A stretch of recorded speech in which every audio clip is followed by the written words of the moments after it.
Olá pessoal, começando mais um episódio do Fala Advogado. Vocês já perceberam que essa nova temporada ela é focada, em temas mais amplos, mais relacionados aí à carreira, pois nós observamos que é justamente esse tipo de conhecimento que é o ponto fraco de muitos advogados. Pensando nisso, no episódio de hoje, vamos conversar sobre inovação na advocacia com um convidado especial, Leonardo Vasconcelos. Por favor, se apresente aí e fale um pouquinho quem é o Leonardo Vasconcelos. Olá, gente, tudo bom com vocês por aí? Agradeço, Leonardo e Joane, por terem me feito esse convite em nome da comissão, em nome da OAB.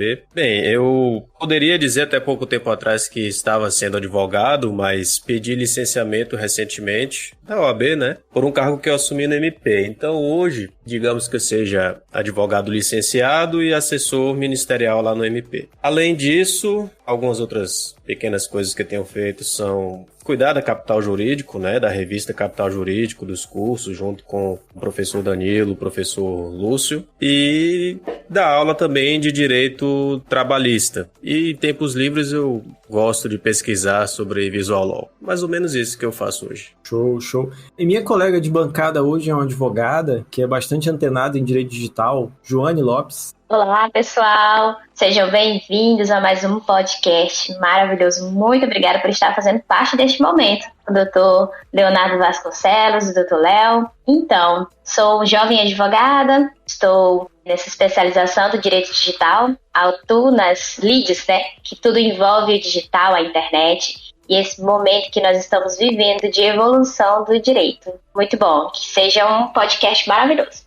Show, muito bom receber vocês hoje. Então, vamos lá, Bom, o tema de hoje é sobre inovação na advocacia e eu acompanho já há um tempo a carreira aí do Leonardo, do período, que ele advogava, enfim. E eu sempre percebi na internet, ele compartilhando conosco alguns posicionamentos, alguns posts, enfim, algumas coisas que ele vem fazendo nesse período que o destacam e o diferenciam, assim, da maioria das pessoas que eu conheço. Que assim, eu acho muito, muito legal, assim, muito maneiro mesmo a forma como ele enxerga o direito e ele se relaciona com o direito e ele expõe isso na internet. E por isso, ele foi chamado hoje para conversar um pouquinho com a gente. Mas vamos lá, inovação. Antes de ir para inovação na advocacia, eu acho que é legal nós conversarmos um pouco sobre o conceito de inovação, O que é inovar? Então, inovar, ele é criar algo novo, é introduzir novidade, renovar, recriar. Então, a inovação, ela é sempre tida como um sinônimo de mudança e melhoria de algo que já existe, Então, partindo dessa premissa, eu me pergunto o que significa inovar na advocacia. O que vocês acham? Do meu ponto de vista, eu, nesse ponto, preciso fazer uma regressão um pouco do que eu deixei de falar na minha apresentação, que além do que eu disse, atuei, acredito que ainda posso dizer que atuo, desde 2007 com publicidade. Então, são 15 anos de carreira publicitária, E é uma área inerentemente ligada à inovação. Isso é inegável. Marketing, publicidade. Porque se você está somente fazendo o que todo mundo faz, você não está inovando, você não está se destacando, você não vai vender. E isso falando do ponto de vista administrativo, porque em última análise a publicidade é uma ferramenta de administração. Digamos que seja o braço criativo da administração,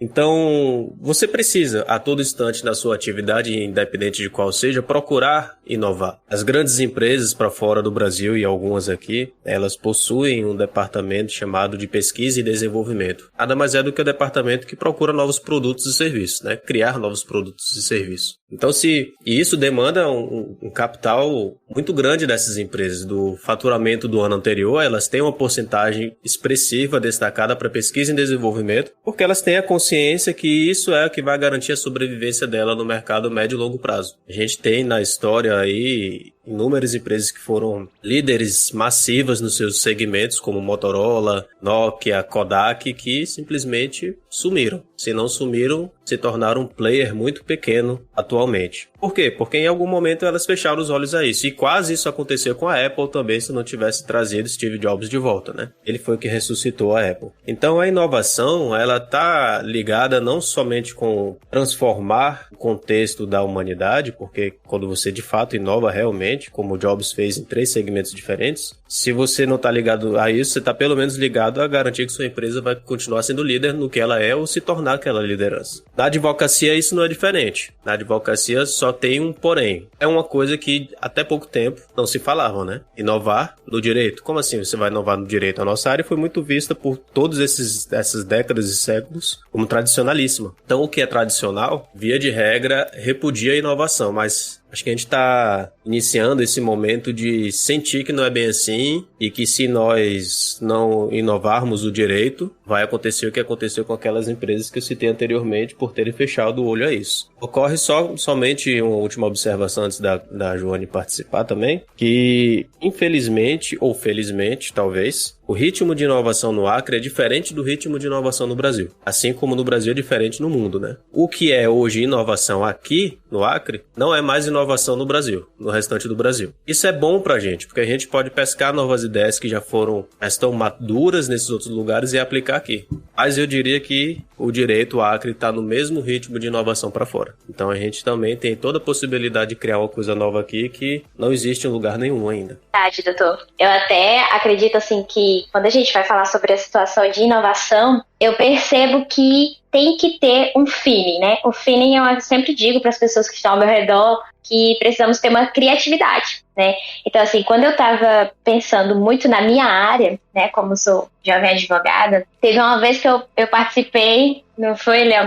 Nós tivemos uma reunião da Jovem Advocacia e foi perguntada as áreas das pessoas. E eu falei, meu Deus, todo mundo está indo para uma área, né? Que era, assim, uma coisa muito comum, ou era, não estou dizendo que é errada, né? Mas a maioria ou vai para a área criminal, ou para a área trabalhista, ou para a área de família, que era o que estava acontecendo, né, no nosso meio. E eu falei, será que eu tô doida de estar indo para uma área assim, escolhendo, né, o direito digital, sendo que quase ninguém estava. E eu falei, então aqui é o meu momento. Esse é o momento de eu trazer o feeling da criatividade na minha vida e trazer uma diferença, um assunto que vai ser diferente no ambiente jurídico. Então, assim, elevar a nossa expectativa lá na frente, porque quando eu fui pesquisar também muito sobre o que eu já estou, né, me especializando, já caí de cabeça nessa área, e eu estava vendo a nível Brasil. Aqui no Acre e aqui na região norte, pouco se fala dessa minha atuação. Não digo que ela é uma exclusiva, porque existe direito digital em várias áreas. Eu acredito que todos sabem aqui, né? Que ele é muito multidisciplinar. Mas quando eu penso assim na situação do que nós precisamos voltar para o âmbito jurídico, é essa criatividade, de olhar, enxergar, parar e analisar a situação real de como está e dizer o que é que todo mundo está fazendo e o que é que eu não estou fazendo e o que é que eu posso fazer e o que eu posso agregar de melhor. Será que às vezes é um atendimento, inovar no meu atendimento, ou inovar na minha forma de fazer uma peça, ou inovar na minha fala, e trazer uma criatividade para esse ambiente? Eu acho isso muito bacana. O momento que nós estamos vivendo como pessoas. Acho fundamental essa situação. É uma palavra que você repete muito e que é a essência na inovação, que é a criatividade. É bom destacar para quem está ouvindo que a gente fala muito, fulano é criativo ou eu não sou criativo. Eu mesmo me considerava nessa época aí de 2007 não criativo. Eu acho até que tem um marco temporal muito específico, que foi nessa época um livro que eu li que meio que abriu assim a mente, sabe? E qual é o conceito de criatividade? Que isso é uma coisa que todos podem fazer. É ligar informações de várias áreas diferentes, que às vezes você olha e diz que não tem nada a ver uma coisa com a outra, como ciências biológicas, com o direito, que eu estudei até 2 anos de biologia também na UFAC. Então não foram 2 anos perdidos, porque a criatividade é você fazer conexões com saberes de áreas diferentes para encontrar uma solução para um problema que não tem solução, ou uma solução nova para aquele problema. Você é criativo quando você faz isso. De toda a sua vivência, você lembra que você viveu determinado fato, pesca a informação daquele fato e encontra uma solução aqui para a área jurídica. Isso é criatividade, é você não ficar bitolado só direito. A gente viu na faculdade, diversos professores falavam, né? A gente é uma área multidisciplinar. A gente precisa de outros profissionais.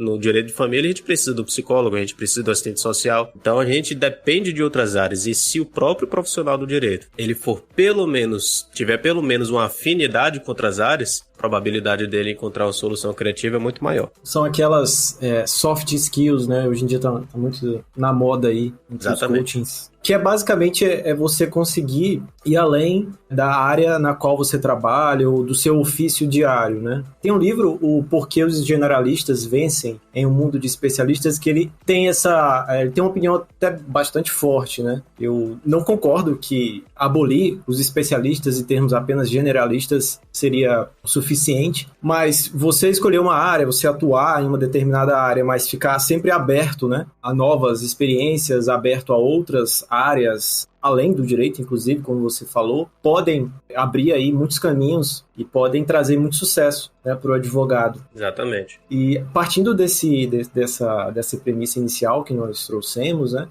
do ponto de vista jurídico, a inovação é, na maioria dos casos, tardia, né, porque a atividade legiferante, aquela de criar as leis, ela é morosa. Então tem-se todo um processo legislativo para alterar o que já existe ou criar novas leis. E até a criação, né, de novas jurisprudências, enfim, também demoram, né? Não é algo que ocorre rapidamente. Então o direito, ele tem esse viés realmente tradicionalista e bastante sólido, que não é suscetível de grandes mudanças que vão revolucionar aí a todo momento, né? Então é uma área que tem uma certa dificuldade, carece um pouco de inovação. De outro modo, do ponto de vista da advocacia, do ofício de advogar, eu observo que as possibilidades elas são enormes, né? E nós estamos experimentando, ainda que sem perceber, mudanças enormes na advocacia. Se você olhar para a advocacia de 20 anos atrás, até de 10 anos atrás, você vai perceber assim, um salto, né? É muito grande. Não apenas nas ferramentas que os advogados utilizam, ou o processo judicial eletrônico, enfim, mas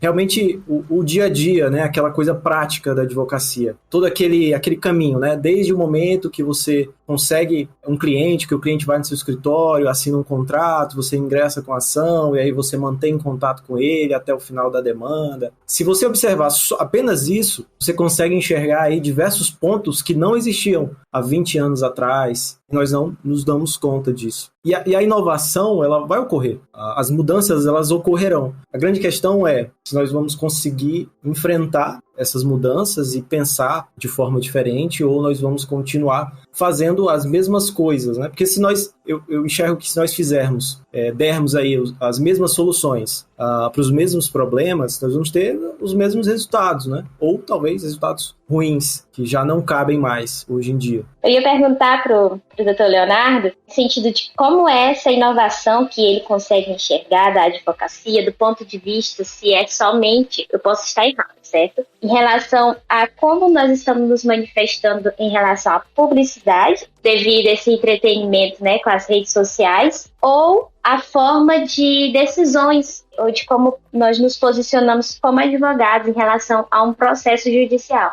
Eu penso que o momento que a gente está vivendo, a gente sempre acha, todos nós três aqui somos jovens advogados, né?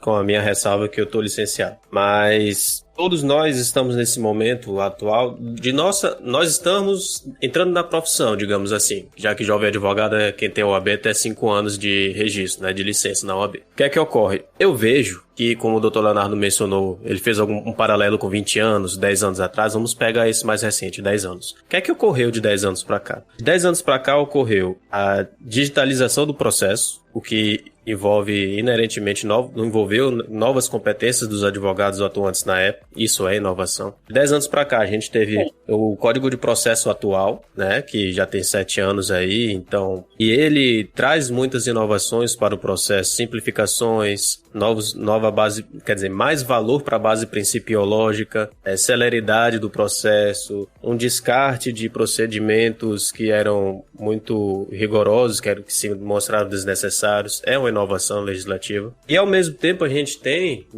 eu não confesso que eu não sei a idade de vocês dois, mas eu tenho 34, por ter passado bastante tempo na publicidade, eu entrei, não tardiamente, mas eu diria que num momento bom na advocacia. Mas a gente tem aí, por exemplo, jovens advogados recém-formados que basicamente terminaram seu 3º ano, entraram na faculdade, se formaram e estão atuando. Então essa é uma geração muito nova. Toda geração muito nova traz consigo novas ideias. o que também movimenta a atividade que eles estão fazendo. Então não é simplesmente uma era de rede social que chegou e por causa disso estamos inovando, é toda essa conjuntura. E em última análise a gente coloca em cima também Instagram, Facebook, TikTok, etc. Isso é só o último elemento da inovação que trouxe. Mas tem todos esses restantes. Então, para você pensar em inovação no contexto atual, complexo, você tem que levar em consideração todos esses fatores. A publicidade, e a gente tem um material sobre a EFAC da publicidade na advocacia, de acordo com o novo provimento, ela abarca somente a divulgação, que basicamente tem sido através de redes sociais e Google, né? Mas e o restante? E os novos métodos que a sociedade está encontrando de criar conflitos e de solucionar conflitos. A minha percepção de inovação envolve, inclusive, dar mais valor e prioridade para soluções consensuais do que a jurisdicional, porque recorrer ao processo. Porque você vê, por exemplo, vou pegar os últimos 4 processos trabalhistas em que eu atuei. Eu tive a oportunidade de atuar e acompanhar. 3 deles, entre o protocolo da ação e a resolução do conflito, levou um mês e meio. Em um deles eu estava pela reclamada, pela empresa. Por quê? Porque foram feitos através de conciliação. Já um, que é o 4º, o processo continuou, então ainda não concluiu. Você veja, num contexto em que a gente sempre fala, no Brasil um processo leva 10 anos, trabalhista que é mais rápido leva 5. A gente levou um mês e meio entre protocolar e resolver. Isso não é inovar o processo? Isso não é inovar o meio jurídico? A gente não está colaborando para desafogar o judiciário e solucionar e apaziguar os ânimos sociais mais rapidamente? Então envolve uma nova postura do advogado de ver como ele se comunica para se divulgar, como ele se comunica com o seu cliente, como ele se comunica com a parte contrária, porque muitas vezes ele pode procurar outra parte contrária antes mesmo de protocolar e falar, olha, eu estou com a demanda aqui, a petição toda pronta já, né? Pronto para dar ok para protocolar. Estou com a demanda aqui contra você, será que você não gostaria de conversar, conhecer o que é que está ocorrendo e a gente resolver sem mesmo entrar na justiça? Vai ser mais barato para você, vai ser mais rápido, menos dor de cabeça. Eu gostaria de dizer que eu vejo que todos os colegas estão com essa percepção, mas infelizmente não. Infelizmente ainda tem muito advogado com a mentalidade arraigada. Exatamente, queria citar. No conflito, né? E o Dr. Lúcio, que foi, não sei se vocês estudaram na Uninorte, mas o Dr. Lúcio foi meu professor na Uninorte, hoje é meu sócio na Capital Jurídico, ele bate muito nessa tecla. E a gente tem que largar o conflito de lado e tentar resolver autocompositivamente. Isso é inovar o direito. Agora, saindo disso, e isso aí é um elemento humano, a gente pode com toda certeza falar de visual law, a gente pode falar de inteligência artificial, de jurimetria, tem tantas outras coisas que aí sim são ferramentas tecnológicas que vão colaborar com a nossa atividade. Hoje você vai protocolar no PJE, lá ele já te faz alguma sugestão de tipo de peça, né? Ele já tenta encaixar, acelerando o seu trabalho. E eu fiquei sabendo até mesmo, agora eu não vou saber explicar exatamente, mas que do lado da vara, dos servidores, lá do tribunal, eles têm muito mais ferramentas já de inteligência artificial do que do lado de quem está protocolando aqui. Então, se eu não estou enganado, ele já dá uma minuta de despacho, alguma coisa assim automaticamente, de acordo com o que está lá. Claro que sempre o ser humano vai validar o que o sistema está falando, né? Mas é a modernidade tecnológica. Só que a gente não pode esquecer que inovação passa por novas formas de fazer coisas, né? Isso, exatamente. Porque é uma tendência natural relacionar a inovação com áreas tecnológicas ou ramos que envolvam criatividade, né? Tal qual publicidade, enfim. É mais amplo do que isso, né? Então, ele pode atingir outras áreas, como você citou, da questão da autocomposição, né? A partir do novo, eu chamo de novo CPC, a partir do CPC, não é mais novo, né? Já é bem velho. A partir do CPC de 2015, o destaque para a autocomposição, ele é tamanho. E ele foi realmente na época, eu lembro que haviam palestras assim, exaltando esse aspecto novo do código, né? E é algo que foi muito bem-vindo. Ocorre que ele ainda é muito mal aplicado. Justamente porque não mudou a cultura, né? Não adianta mudar a legislação, né? Ter esse empurrão aí para autocomposição se a cultura ainda não acompanhou. Tem um escritor que eu gosto muito, né? Que que é o Graciotti. Eu até já citei, foi a minha última indicação. Planejamento Estratégico para Escritórios de Advocacia. Eu acho sensacional esse livro, porque o cara, ele vem de... É um escritor, assim, de grandes bancas, assim, administrador de grandes bancas de advogados, né, do Brasil, e o cara também já trabalhou até fora do Brasil. Então, assim, é um conhecimento absurdo. E ele falou uma coisa que, na hora que você falou, eu lembrei na hora, que a inovação no direito, ela é um pouco tardia, ela vem em etapas, né? Então, tem o que ocorre lá fora, né, fora do Brasil, tem o que ocorre no Brasil, o que ocorre aqui no Acre. Nós percebemos que ele vem em ondas, né? Não é de uma única forma. E esse livro, ele é interessante porque ele mostra, ele conseguiu me conectar, eu aqui no Acre, né, me conectar diretamente com o pensamento e a forma de gerir uma grande banca, um grande escritório com técnicas e formas, né, de pensar um escritório de advocacia, que é interessante. Né? A gente está tendo a oportunidade de, aqui no final do Brasil, como sempre foi mencionado o Acre, né, de estar antenado e poder caminhar junto com os grandes centros. Graças a esses meus 15 anos de publicidade e marketing, eu fiz diversas atividades nesse tempo, né? Eu aprendi a fazer planejamento estratégico, trabalhar com análise de SWOT, matriz BCG, todas essas ferramentas de marketing mesmo, sabe? E no começo desse ano, eu não lembro agora se foi em dezembro ou se foi em janeiro, por aí, nessa virada de ano aí, eu fiz o planejamento estratégico, não do meu escritório, porque eu não tinha um escritório, eu era autônomo, mas eu fiz já com essa perspectiva de, e se eu fosse um escritório? Sabe? Seria planejamento da carreira para esse ano, de 2022. Então eu criei as metas, eu criei formas de fazer a métrica para acompanhar se o resultado estava indo no sentido correto, os objetivos, fraquezas, forças, toda aquela análise estratégica eu tinha feito. E, inclusive eu aproveitei e fiz um PDFzinho para apresentação disso, como se eu tivesse sócios no escritório. Era só eu, claro, mas se eu quisesse consultar depois, estava fácil ali, entendeu? Será que eu estou caminhando no sentido certo? Agora a gente está em junho. Seria o momento de eu fazer uma revisão para saber se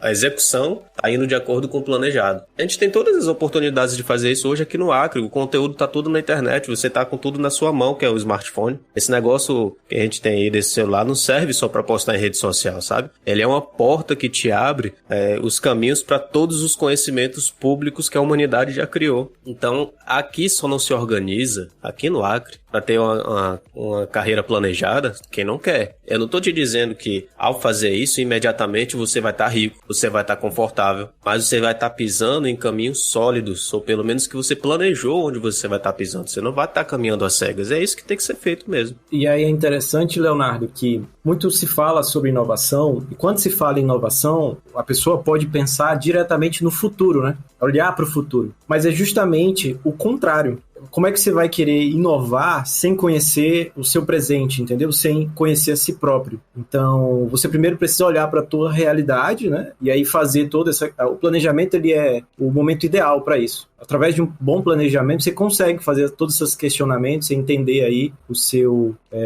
momento atual e a partir disso você traçar estratégias de como lidar com esses desafios que você se propôs, né, para atingir as suas metas. E é justamente quando você começa a raciocinar dessa forma é que você ativa aí a sua criatividade. Então, por mais que você ache aí que não é criativo e tal, eu digo que tudo na vida é método. Até para ser criativo você tem que ter método, né? E o planejamento, ele te força a pensar. E ali você vai ali no tranco, vai lá, consegue traçar aí estratégias e traçar aí escolhas que não são usuais, né? Que você não encontra em outros escritórios, você não encontra com outros advogados. E isso faz diferença, cara. Faz muita diferença, porque eu apliquei isso na minha advocacia, lá no meu escritório. Lá no meu escritório, eu tenho, né, ainda sócios. Quando eu entrei no escritório, nós estávamos fazendo uma reestruturação.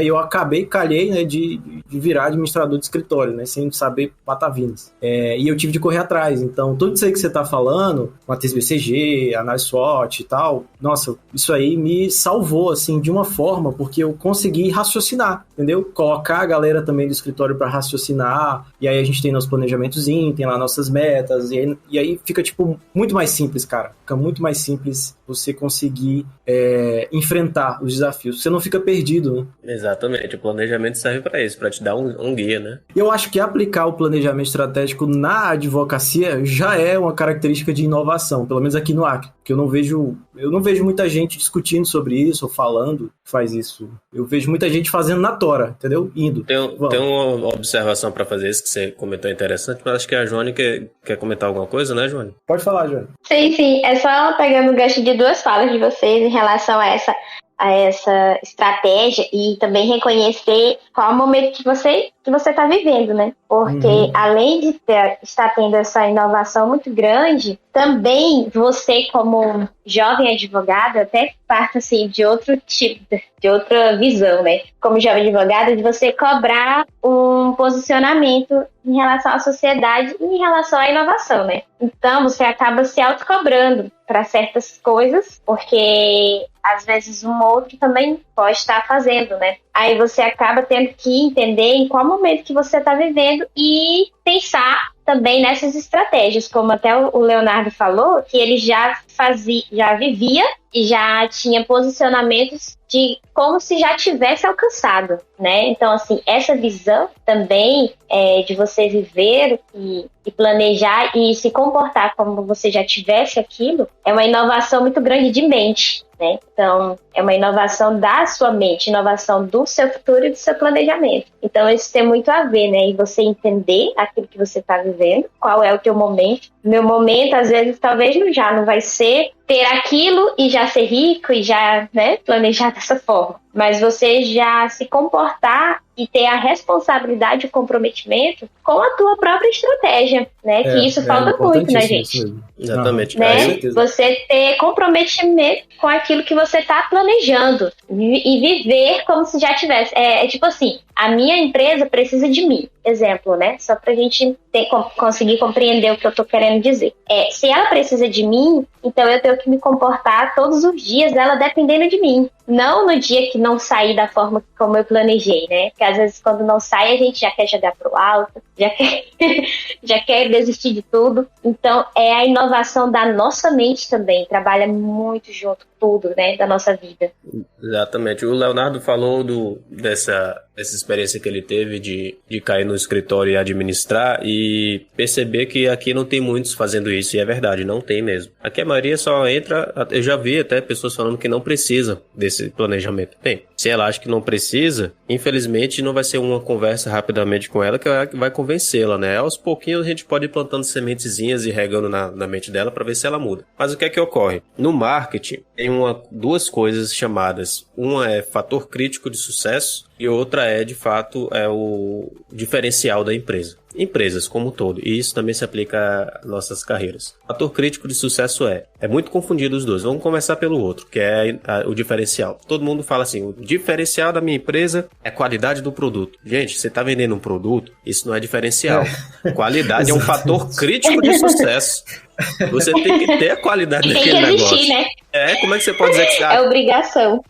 Exatamente, essa é a ótima palavra. Fator crítico de sucesso é que você é obrigado a cumprir minimamente para subsistir naquele segmento. O diferencial, aí sim. Aí é onde você aplicou inovação, aí é onde você aplicou criatividade, trouxe uma coisa que os outros não trazem. Sem aquilo, você existiria, mas com aquilo você é mais, você é melhor. Então não dá para diferenciar, não dá para confundir. Aqui no Acre, de fato, poucas empresas fazem o planejamento estratégico. Empresas não, escritórios e profissionais. Então, o que deveria ser fator crítico de sucesso, que é o planejamento, aqui ainda é diferencial. Não deveria ser, mas ainda é. Você vê como a gente está caminhando ainda muito no começo da ideia de profissionalização da advocacia, né? E se todos tivessem a mente de que, como um colega meu tem, o Dr. Diego, que a advocacia é um negócio muito sui generis, mas é um negócio, não deixa de ser. E você se divulga, você tem objetivo financeiro e tudo mais, é um negócio. Mas se todos tivessem essa mentalidade, o planejamento já não seria mais um diferencial, já teria caído na esfera do fator crítico de sucesso. Mas para isso, para você trabalhar bem com o planejamento, é difícil, gente, não é fácil mesmo, porque você tem que ter, de certa forma, duas coisas, que uma é humildade, a humildade que vai puxar o segundo elemento, que é autoconhecimento. Aquela frase de Sócrates, todos conhecemos desde sempre na faculdade, conhece-te a ti mesmo. A gente não se conhece. A gente não se conhece porque a gente fecha os olhos para quem nós somos. O psicólogo pode falar isso pra gente, né? Mas por que a gente precisa abrir os olhos para isso? E falar, gente, eu, por exemplo, na minha análise de SWOT, o que é que eu coloquei lá? Geralmente um advogado recém-formado tem vergonha de dizer que não tem um escritório. Mas botei lá, não tem um escritório. Essa estrutura física me é um ponto negativo. E aí eu procuro uma solução para ela. Qual foi a solução que eu encontrei para anular esse meu ponto negativo? Escritório compartilhado da Ordem, da OAB que a gente tem. Ela usei muito. Fechei contratos lá, fiz audiências lá. Então, vivi mesmo aquele escritório compartilhado porque ele foi a solução para eu anular o meu ponto negativo, que era a ausência de escritório. Mas tá tudo bem, aí é estrutura física, né? Vamos falar de jeito de ser,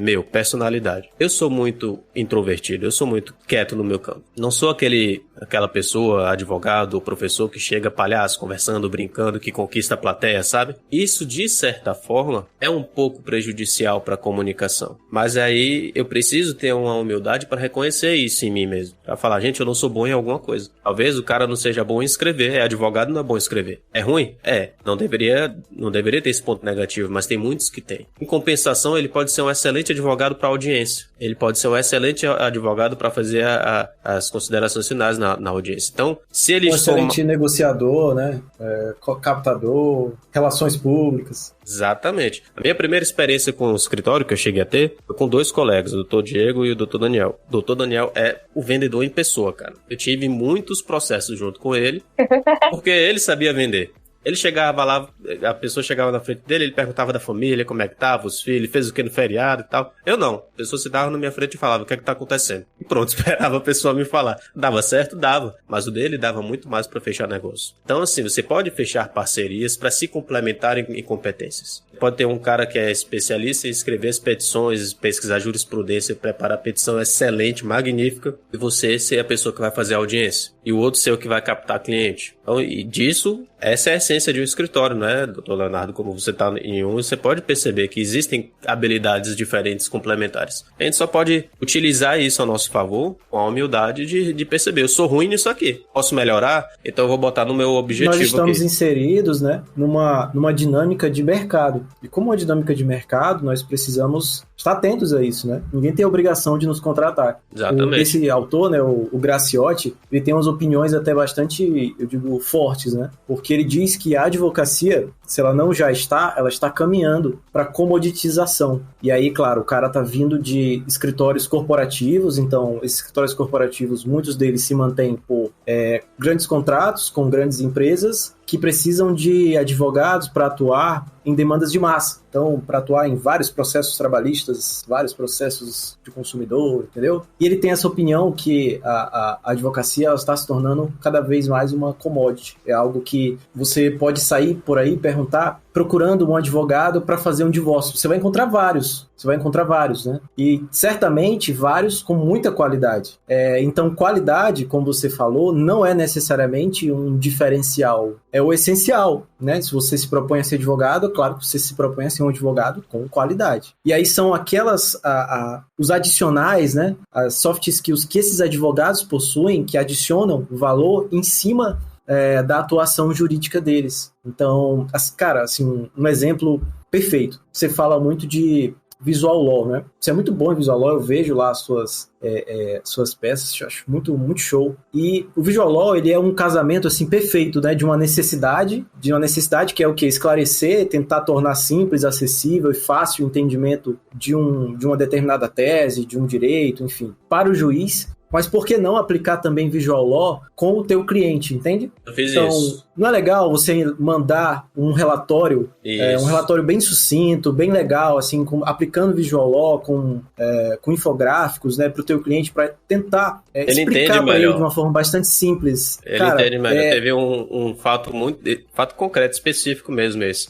Um cliente meu, que eu tinha uma assessoria jurídica com ele, é uma empresa, aí tinha uma ação que, isso até me remonta volta a uma observação anterior que a gente fez do novo código, eu vou voltar nela. Eu peguei essa ação dele quando já estava na execução. Eu cheguei nesse momento, né? Execução, já estava em execução. E aí, o novo código de processo, como você mencionou, ele incentiva muito a autocomposição. E eu resolvi esse litígio, uma conciliação na execução. E os colegas me perguntaram, mas dá pra fazer? Claro que dá, em qualquer momento você pode fazer autocomposição. Eu liguei pro cara, o advogado era de outro estado, Mato Grosso do Sul, eu acho. O telefone mesmo a gente resolveu, 2 dias estava resolvido a execução, menos onerosa do que ainda poderia ser pro cliente. Então, me lembrei de retornar nessa observação que a gente fez lá atrás. Mas esse mesmo caso, é claro que se não desse pra fazer o acordo, teria que embargar, né? Então, fui lá, conversei pra eles, falei assim, a probabilidade dessa execução é essa. O caminho que vai acontecer é esse. Tentei explicar um pouco do processo, como acontece, né? Para eles saberem dos riscos que eles corriam, até de ter as contas com valores bloqueados, né? E eu expliquei que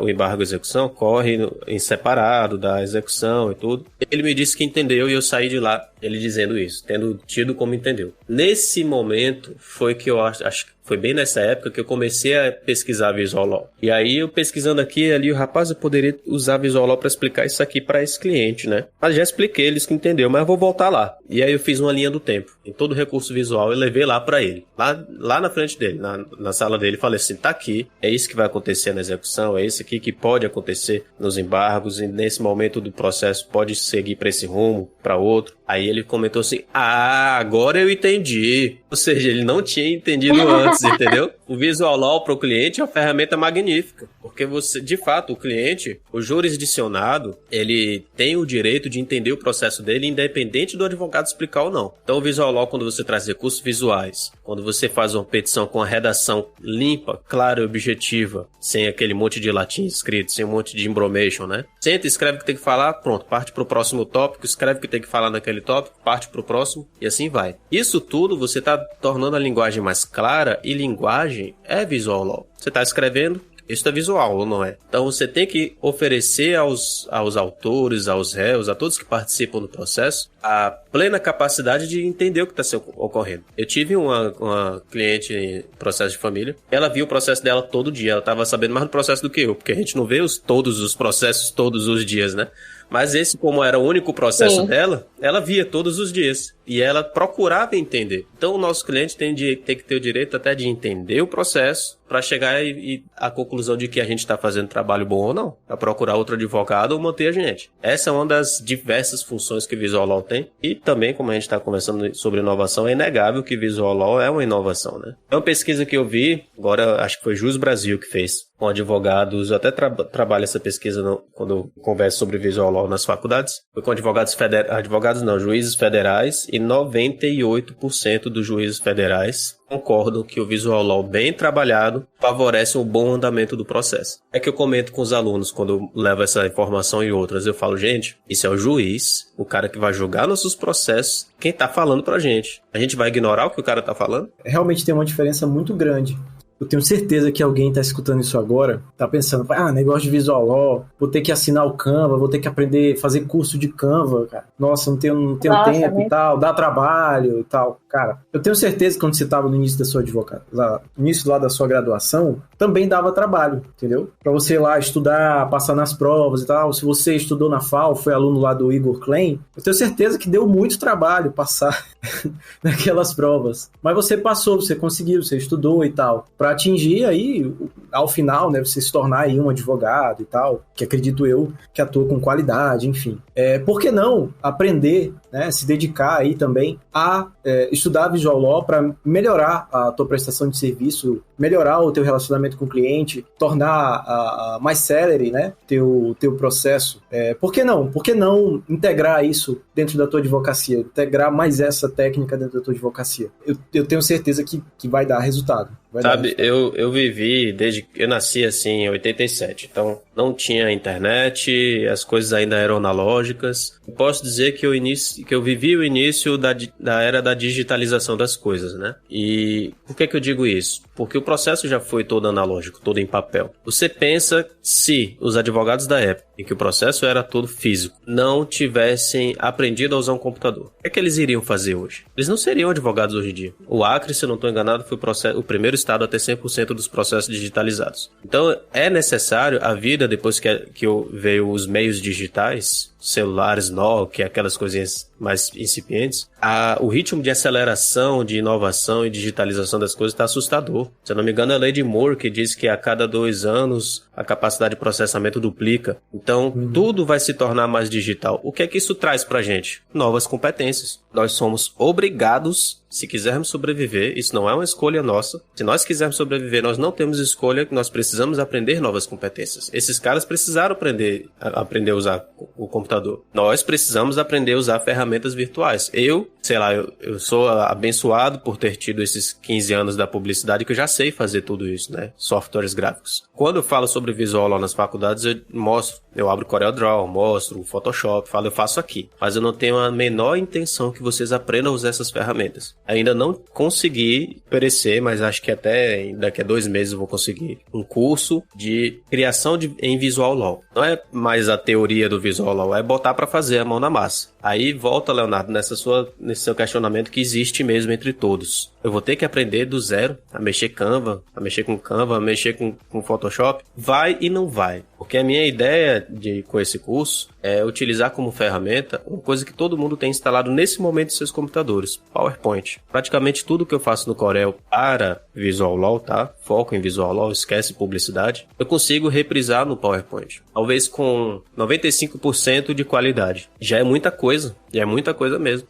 E o PowerPoint todo mundo tem instalado, todo mundo já abriu pelo menos uma vez na vida para fazer um slide para faculdade. Já tem uma familiaridade com a ferramenta. Só não sabe que lá dentro dele tem algumas funções escondidas para fazer criação com formas. Então, não é tão difícil, sabe, você se atualizar em relação a isso. Você só precisa querer pesquisar, ir atrás, senão você vai ficar parado no tempo. E pro advogado ficar parado no tempo é perder dinheiro. Com certeza. E aí, hoje em dia, ainda é uma vantagem competitiva você utilizar novas técnicas, novas ferramentas, tal qual o Visual Law, ou você utilizar o planejamento estratégico. Olha que louco, né? Eu acho que se alguém de São Paulo, né, algum advogado de São Paulo, algum advogado aí de uma banca maior, né, aí de fora, escutar a gente falando, caraca, esse cara, nossa. Eu acho que não, sabe, Leonardo? Estratégico. É por isso que... Não, planejamento estratégico sim, mas planejamento estratégico já está bem consolidado para fora. Mas o Visual Law, o que a gente tem aqui no estado, está exatamente no mesmo nível de qualquer lugar do país. Não, e eu digo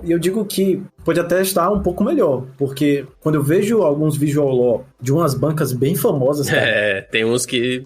Não, de perder. Não teve um caso de um juiz que mandou devolver a inicial, porque estava ininteligível pelo excesso de Visual Law, e ainda acionou a OAB em relação ao advogado? Teve esse caso, porque assim, nas palestras que eu dou, um dos slides é esse, é prioridades. Você tem que eleger prioridades para aplicar o Visual Law nessas prioridades, no que é importante. Você não pode sair tacando recurso visual. O recurso visual... Eu acredito que não é necessário, às vezes também não é necessário. Não é necessário. Tem peças que eu não faço. Você vai fazer Visual Law na peça ali na petição de andamento de feito? Ô, excelência, toca o processo. Vai usar visual em que ali? Não cabe, entendeu? Você tem que ter o objetivo em mente.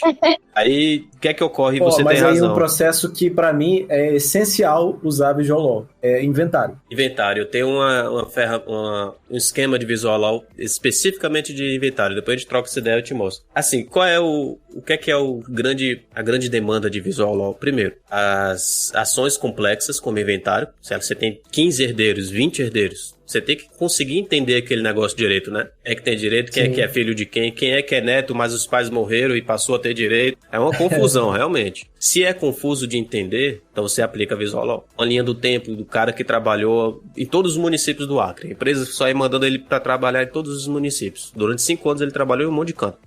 Qual é a competência? Ele foi para Rondônia, ele foi para Mato Grosso, trabalhou em diversos lugares pela empresa. Qual é a comarca competente? Onde é que ele vai protocolar a ação? Aí você cabe uma linha do tempo bacana para explicar. Uma outra demanda muito boa para Visual Law são as peças iniciais. Petição inicial e contestação. E geralmente são as maiores peças, né? São as peças que trazem os fatos todos, que é tudo mais complexo. Ali cabe você fazer um resumo visual. Acho que você já deve ter visto algum post meu falando sobre resumo visual. Então, você faz toda a petição com visual law aqui e ali dentro da petição. E em anexo, como um anexo mesmo, eu coloco um PDF que é uma página só, os principais pontos daquela petição. Quem são as partes, qual é o direito envolvido, qual é o principal fato, é que está pedindo, se tem uma coisa que destaca mais os olhos eu coloco lá. Porque depois o servidor da vara, que é de fato quem movimenta o processo, ele pode precisar fazer o despacho e não lembrar de alguma informação. Ele vai recorrer lá na inicial para ler tudo. Se essa informação for importante, se tiver no resumo visual, ele bate o olho e já lembra, ele está pedindo tanto. Quando é que foi a data da contratação? Foi tal data, está aqui no resumo visual. A parte também vai entender melhor a petição inicial dela. E o outro lado também, para consultar e para poder contestar, né? Sim, com certeza. Eu acho que a gente já deu conta aqui de um universo aqui muito grande, né? É porque tem muita coisa para falar, né? Realmente. Com certeza. E aí e aí só passando aqui de passando, né? A gente pode citar aí os softwares de jurimetria, sim, que parece coisa assim de ficção científica, né? Coisa Minority Report, né? Você vai fazer a predição da sentença do juiz, mas é algo que existe. É uma vantagem competitiva. É possível, absurda, né? Fazer. É caro, ainda é muito caro, mas a tendência certamente é que isso fique cada vez mais barato, né? E eu quero muito viver num mundo em que esse tipo de coisa é algo mais acessível. Mas vai ser. Começa... Não se esqueça da lei de Moore, que a progressão da capacidade de processamento é absurda. Então, a gente não faz ideia do que é que vai ser o mundo tecnológico daqui a 10 anos. Tenta pensar no mundo tecnológico em 2002, por exemplo, 20 anos atrás. Não era nada do que é hoje. E se você botar em mente que é uma progressão geométrica, não aritmética, a coisa vai estar muito mais avançada. Por exemplo, uma coisa que eu gostaria muito de ter aprendido durante a minha vida, mas já descartei que não dá mais para eu dedicar estudos para isso, é programação. Se você sabe programação, bem sabido mesmo, digamos assim, você tem competência, você pode ter competência de você mesmo programar seus softwares. Assim como eu mesmo faço minhas peças, um grande escritório, sócio de um grande escritório, não vai dedicar tempo para ele fazer um visual law. Ele vai contratar alguém para fazer, muito provavelmente. Mas eu, por ter essa competência, eu mesmo crio o meu visual, né? Isso é uma vantagem para mim, porque eu tenho total domínio sobre o que eu quero. Então, se o cara é um advogado e sabe programação, ele pode criar esses softwares. Eu convidei um amigo, programador, eu vou compartilhar essa ideia aqui sem medo nenhum de alguém roubar, porque se quiserem roubar vai ser bom, porque pelo menos vai estar no mercado, a gente vai poder comprar, pra gente desenvolver um software que faria basicamente o seguinte. Ele já me afirmou, Léo, isso é possível, dá pra gente fazer. Você tá com o Word aberto, você tá escrevendo a sua peça, concentrado na sua argumentação. À medida que você vai escrevendo, vai ter um software correndo em segundo plano, lendo o que você está escrevendo, pescando as palavras-chave, e ele já vai abrir pop-ups na tela do Word ali, quando julgar necessário, com jurisprudência daquele assunto. As principais, pelo menos. Você não vai perder mais tempo procurando jurisprudência. Você só vai estar escrevendo no Word, e esse software vai estar te trazendo a jurisprudência daquele assunto. Você está pedindo ali alimentos gravídicos. Apareceu uma jurisprudência na sua tela com alimentos gravídicos. Aí você escolhe se usa ou não. Isso já é possível. Eu só não sei fazer porque eu não sei programação, mas o cara que sabe disse que dá para fazer. Então, se esse meu colega aí, vamos supor que ele nem me cobrasse. Por quê? Porque a gente poderia patentear e vender. É caro somente porque é comercializado, mas se for um software aberto, como o OBS que a gente usa para fazer os streams dos podcasts, né? Ou do podcast usa o OBS. O Brasil, todos. E é gratuito porque é livre, é um software livre. Se isso por acaso alguém fizer e colocar como software livre,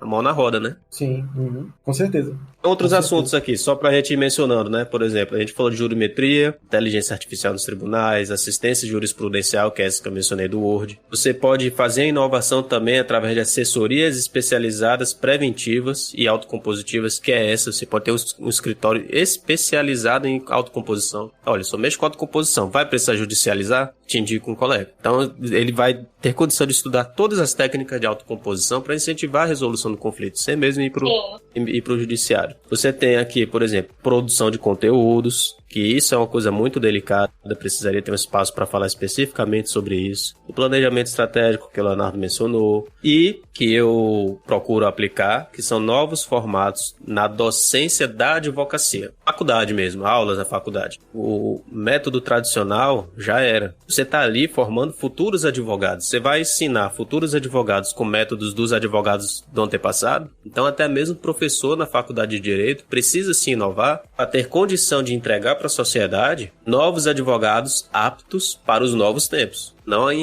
arraigados em métodos de fazer ultrapassados já, né? E é isso, então. Eu tenho certeza que muitos podcasts como esses virão aí falando sobre inovação, porque certamente ela não para, nem no Brasil, nem no mundo, muito menos aqui no Acre.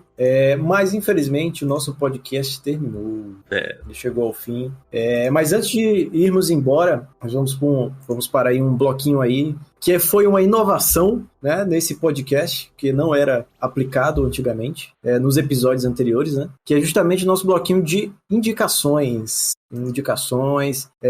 na qual nós convidamos aí nosso convidado e a nossa co-host aí a indicarem aí um livro, um filme, uma série, uma poesia, sei lá, uma coisa aí que você... Alguma coisa, jogo, né? Indique alguma coisa aí que você acha interessante, que nós certamente buscaremos para dar uma olhada. Johnny, quer começar? Com a indicação?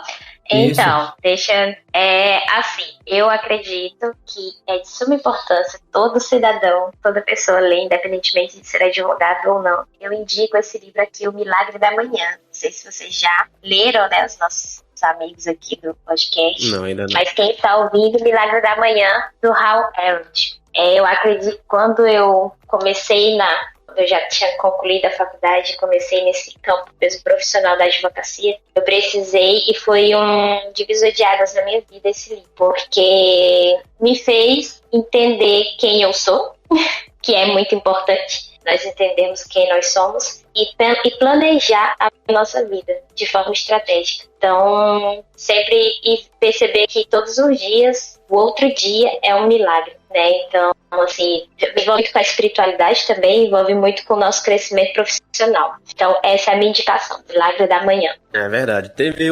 dois filmes, não envolvem inovação e criatividade, mas a gente também não pode esquecer das bases do direito que a gente nunca vai deixar de aplicar, né? Mesmo a gente com foco na inovação, porque a inovação vem para sobrepor, para ajudar no que a gente já fazia. Esses dois filmes são brasileiros e eu insisti muito em não assistir, mas quando assisti eu gostei demais. E são A Menina que Matou os Pais e O Menino que Matou Meus Pais. Por que eu trago isso? Pois é, esse filme é bom mesmo. Não assisti ainda não. Eu gostei muito. E eu acho que ainda cabe um terceiro filme. Eu acho que ainda cabe um terceiro filme dele e ouvi dizer que vão fazer. Porque pelo seguinte, o primeiro filme, quer dizer, não existe uma ordem, né? Foram lançados juntos. Você pode primeiro assistir A Menina que Matou os Pais ou pode assistir o outro, O Menino que Matou Meus Pais. E cada um é uma versão. É assim, a versão do namorado da Suzanne von Richthofen e a versão da Suzanne von Richthofen. Cada um contando sua parte. Um querendo jogar a culpa pro outro, sabe? Isso é muito bom pro advogado, porque às vezes não, sempre a gente recebe nossos clientes com suas versões. Você não faz ideia de quem é o outro lado, você não faz ideia da versão do outro lado, da versão da empresa, da versão de quem vai ser a ré. Você vai descobrir isso no processo e às vezes você é pego até de surpresa. Aconteceu comigo de ser pego de surpresa porque o meu cliente não passou as informações verídicas, sabe? Não como deveria ser, pelo menos. Então você assistindo esse filme e que se passa num julgamento, com cenas do dia a dia das pessoas, mas é um julgamento, você começa a ter muito claro essa ideia de que cada pessoa tem sua versão e que no final das contas nenhuma das duas são verdadeiras. Muito provavelmente a versão verdadeira é a que vão fazer no terceiro filme, que é a sentença do juiz, por exemplo. O juiz pode ter entendido alguma coisa da Suzane, pode ter entendido alguma coisa do rapaz lá e montado na cabeça dele a visão dele da verdade dos fatos. E é um meio termo, digamos assim. É muito bom pra gente ter essa percepção de que todo mundo tem uma versão dos fatos. Como você vai trabalhar, é que você tem que ver, né? Aí eu não tive a oportunidade ainda de indicar em sala de aula, mas assim que eu puder eu vou indicar para os alunos assistirem. Show. Muito legal mesmo. Vou assistir, hein?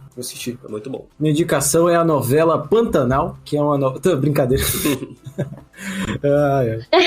Bom, minha indicação é um livro. É um livro aí que, cara, que eu adoro. Assim, adoro mesmo. Não é sobre direito. Acho que tem pouco a ver sobre direito. É o livro A Fundação, né, do Isaac Asimov. E aí nós estamos falando sobre inovação. E aí pensando aqui na indicação que eu traria hoje, eu lembrei do Asimov, que é um autor que eu gosto muito, eu adoro. E é um cara que lá na década de 70, muito, muito lá atrás, ele se destacou por escrever livros e contos de ficção científica que traziam algo mais, além do romance, né? Então ele realmente era um cientista e ele trazia esse conhecimento dele e casava, né, perfeitamente com as habilidades que ele tinha ali como romancista, né, enfim, e ele fez esses livros de ficção científica.